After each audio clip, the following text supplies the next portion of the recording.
គំនិតនិងបេះដូងបងប្រុសពិតជាល្អសែនល្អឃើញកូនក្មួយសិស្សសាលាតូចៗនៅសាលាបឋមចុងកាត់មាត់ញោកមួយមិនទាន់មានដបទឹកស្អាតប្រើប្រាស់បានគ្រប់គ្នាបានខំប្រឹងប្រែងប្រកបប្រកាសមិត្តភ័ក្តិចូលរួមគ្នារហូតទិញបានដបទឹកស្អាតឲ្យក្មួយៗមួយសាលាបានប្រើគ្រប់គ្នាមិនខ្វះសំបីតែសិស្សម្នាក់ដបទឹកមួយដើម្បីសុខភាពសិស្សម្នាក់នេះខ្ញុំធ្វើដើម្បីសិស្សដើម្បីកូនសិស្សដើម្បីកូនខ្មែរយើងដើម្បីទំពាំងស្នងឬស្អីយើងអញ្ចឹងអ្វីដែលយើងគិតធំដូច្នេះឧបសគ្គទូចៗគឺហាក់ដូចជាអត់អីជាឧបសគ្គយើងដែលរៀបរៀងកម្មវិធីយើងដាក់ចាញ់ឯងយើងគិតថាពីលទ្ធភាពមួយយើងធ្វើពីតិចពីមួយអញ្ចឹងយើងអាចធ្វើបានដែរព្រោះអ្វីទាំងអស់វាអាចចាប់ផ្ដើមពីមួយមានអារម្មណ៍សប្បាយរីករាយដែលបងយូរ៉ាបាទយូរ៉ាគាត់ធ្វើ content មួយដើម្បីថារកបាទថវិកាដើម្បីជីវដបទឹកបាទដបទឹកមួយសម្រាប់សុខភាពសិស្សម្នាក់អញ្ចឹងហើយខ្ញុំសប្បាយរីករាយអត់ទុកប្រមាបាទនេះគឺការរួមចំណែកនៅសុខភាពលើកស្ទួយអំពីសុខភាពសិក្សាក៏ដូចជាសុខភាពសិស្សផងដែរធ្លាប់មានអនុស្សាវរីយ៍បានមកស្គាល់សាលាបឋមសិក្សាគំរូនៅក្នុងខេត្តតាកែវទូស្ថិតនៅក្នុងកណ្ដាលព្រៃភ្នំក្ត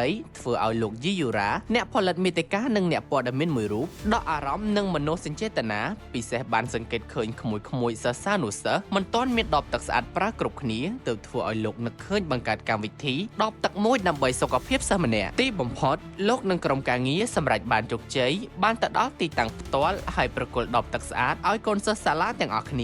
លោកយីយូរ៉ាបានប្រាប់ពីគោលបំណងដែលធ្វើឲ្យលោកបង្កើតកម្មវិធីផ្ដើមពីមួយជាមួយយូរ៉ាព្រមទាំងបដិញ្ញាចិត្តថាអ្វីដែលយើងមើលឃើញទី1និយាយជារួមមកដល់សាលានេះយើងអាចផ្ដោតទៅលើលោកនាយកប៉ុន្តែថាលោកនាយកមានការខិតខំរបស់លោកនាយកដើម្បីបញ្ជ្រាបនៅស្មារតីរៀនសូត្រហ្នឹងទៅកាន់មាតាបិតាដែរបានន័យថាឪពុកម្ដាយដែលនៅទីនេះឲ្យគាត់ចូលរួមហើយនៅពេលដែលគាត់ចូលរួមហើយគឺឃើញ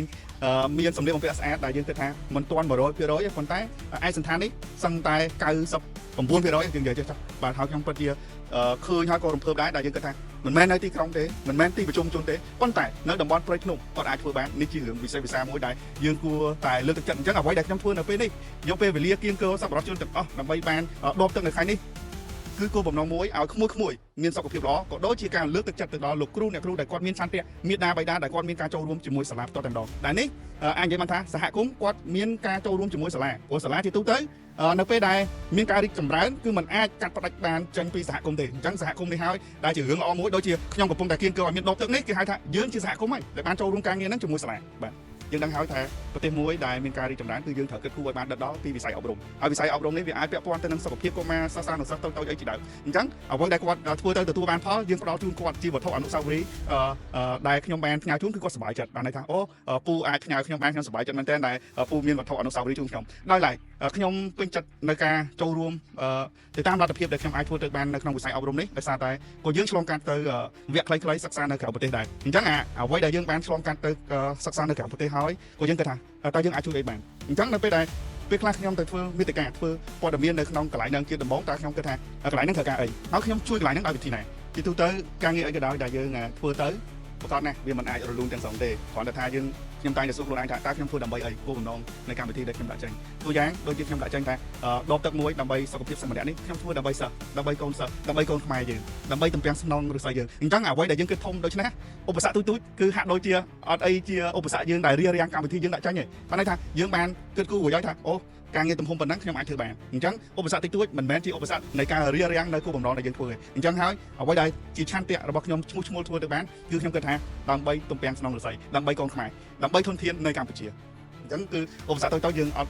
អាចថាមានប៉ុន្តែយើងព្យាយាមជំនះឲ្យបា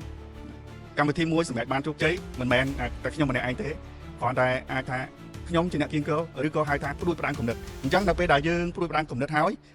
មានការចូលរួមពីមហាជនទូទៅអានឹងជាកម្លាំងចលករមួយជាកម្លាំងមួយធ្វើឲ្យយើងមានកម្លាំងចិត្តថាអូការងារនេះយើងដាក់ចេញមិនមែនតែយើងម្នាក់ឯងទេបានន័យថាប្រជាជនខ្មែរយើងក៏គាត់ចង់ចូលរួមដែរព្រោះគាត់រវល់ច្រើនមែនប៉ុន្តែនៅពេលដែលគាត់ផ្ដល់ថវិកាផ្ដល់ជាសម្ភារៈអីមកគឺខ្ញុំគ្រាន់តែជាតំណាងគាត់ទេទៅដល់ទីកន្លែងហ្នឹងផ្ដល់ជូនកន្លែងហ្នឹងផ្ទាល់តែម្ដងអញ្ចឹងអ្វីដែលយើងធ្វើបានជោគជ័យមកដល់ពេលនេះគឺជាការចូលរួមរបស់ខ្មែរយើងទាំងអស់គ្នារឿងមួយដែលកើតឡើងយើងអាចនិយាយបានថាបើយើងពង្រួមសេចក្តីមកនៅបញ្ហាហ្នឹងរួមតូចមួយយើងអាចធ្វើបានប៉ុន្តែថាយើងគិតថាពីលទ្ធភាពមួយយើងធ្វើពីតិចពីមួយអញ្ចឹងយើងអាចធ្វើបានដែរព្រោះអ្វីទាំងអស់វាអាចចាប់ផ្ដើមពី1 2 3 4 5 6 7 8រហូតទៅដល់រាប់រយរាប់ពាន់រាប់ម៉ឺនអញ្ចឹងហើយបានជាខ្ញុំប្រើពាក្យថាផ្ដើមពី1ជាមួយយូរ៉ាហើយជាក់ស្ដែងគឺយើងធ្វើបានប្រកបមែនទោះបីជាដំណើរយើងមិនទាន់បានវែងឆ្ងាយក៏ដោយប៉ុន្តែសមិទ្ធផលកន្លងទៅគឺមានការចូលរួមឥឡូវខ្ញុំឧទាហរណ៍ថាដបទឹកមួយយើងពង្រួមឲ្យខ្លីបើដបទឹកនឹងយើងរក1000ដបទឹកវាអាចថានឹងមានថវិកាច្រើនប៉ុន្តែយើងពង្រួមពីដបទឹក1000ហ្នឹងមកដល់ដបទឹកមួយគឺមានតម្លៃតែត្រឹមតែ$2អញ្ចឹងទាំងអស់គ្នាអាចចូលរួមបាន ដបទឹកមួយក្តីឬក៏មិនដល់មួយក្តីយើងរួមបញ្ចូលគ្នាអាចធ្វើបានអញ្ចឹងហើយបានជាខ្ញុំគិតថាដើមពីមួយជាមួយយូរ៉ានេះយើងអាចធ្វើបានទាំងអស់គ្នាចាប់ផ្ដើមពីទឹកកាន់ធំបាទ ការចូលរួមរបស់សហគមន៍គឺផ្ដើមពីយើងម្នាក់ៗគឺជាចលករដ៏សំខាន់ដើម្បីជំរុញដល់ការអភិវឌ្ឍនិងបណ្ដុះបណ្ដាលធនធានមនុស្សនៅកម្ពុជាព្រោះមានតែប្រជាជនមានចំណេះដឹងទូលំទូលាយនិងខ្ពង់ខ្ពស់ទើបអាចជួយឲ្យជាតិមាតុភូមិរបស់កម្ពុជាមានការរីកចម្រើនបានឆាប់រហ័សនិងដើរទាន់បណ្ដាលប្រទេសជឿនលឿន